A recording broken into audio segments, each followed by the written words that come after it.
Big boss सिरियलची आठवण झाली की जिथे जेवढं तुम्ही एकमेकांची उणीधुणी काढाल, जेवढा आकांतांडव तुम्ही कराल ना, तेवढा टीआरपी वाढतो आणि त्यांचा बिग बॉस खुश होतो. तसं वक्तव्य कुठेतरी कुणाला तरी खुश करण्यासाठी, म्हणजे कुठला तरी बिग बॉस बसलाय तो खुश होण्यासाठीचं वक्तव्य होतं का? या सटर फटर वटवागळ असू दे आणि ज्याची जी लायकी तो तेवढंच बोलणार.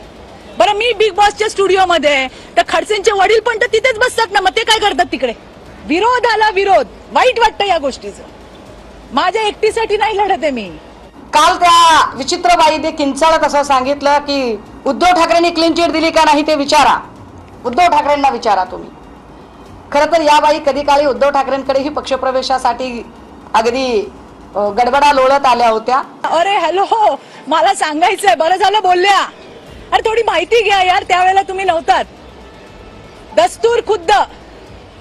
दस्तूर खुद्द शिवसेना प्रमुख उद्धवजी ठाकरे यांनी उबाठाचे आत्ताचे आमदार मिलिंदजी नार्वेकर यांच्याकडे माझ्यासाठी निरोप पाठवला होता की चित्राताई एकदा येऊन भेटा, तुमच्यासारख्या महिला आम्हाला आमच्या पक्षात पाहिजे. मी जाणं न जाणं हा नंतरचा भाग होता, पण त्यांच्या शब्दाला रिस्पेक्ट म्हणून मी नक्की गेले होते. मी नव्हते गेले, त्यांनी बोलवलं होतं मला. अश्लील स्वरूपाची विधानं काल आपल्या विधिमंडळात झाली आणि त्याचं समर्थन जर कोणी करत असेल तर ते महाराष्ट्राच्या संस्कृतीला काळीमा फासतात. चला होया, मी तर बोलूच नाही हो. संजय राऊतांचा मराठी भाषेचा गरिमा, महिला सन्मान काहीतरी संबंध आहे का? काहीतरी संबंध आहे का? आजच त्या स्वप्ना पाटकरचं ट्विट बघा. तिला वाहिलेली शिव्यांची लाखोली दुनियेने वाईकली.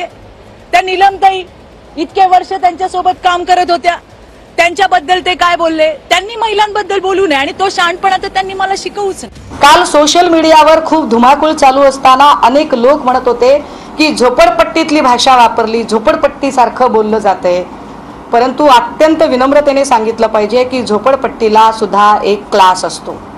झोपडपट्टीतली लोक काबाड कष्ट करतात, पण ती प्रामाणिकपणे स्वतःची रोजीरोटी मिळवतात. झोपडपट्टीतली लोक भलेही गरीब असतील, परंतु ती लोक आपलं इमान विकणारी नसतात.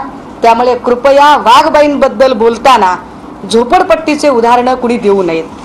कालच्या माझ्या बोलण्यावरती कोण काय बोललं हे माझ्यासाठी महत्वाचं नाहीये.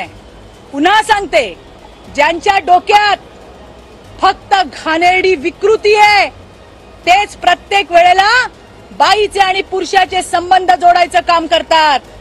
अरे यांच्यासारख्या नीच प्रवृत्ती, यांच्यासारख्या नीच विकृती आज 26 वर्ष झालेत मला या क्षेत्रामध्ये तंगड्याला बांधून फिरते. आणि आभार पण मानायचे या सगळ्यांचे, या नीच लोकांचे, की यांच्यामुळे हे जसे हल्ले आमच्यावर करतात ना, यांच्या हल्ल्यांमुळेच माझ्यासारख्या हजारो महिला राज्यामध्ये अजून ताकदीने लढतात यांना उत्तर द्यायला.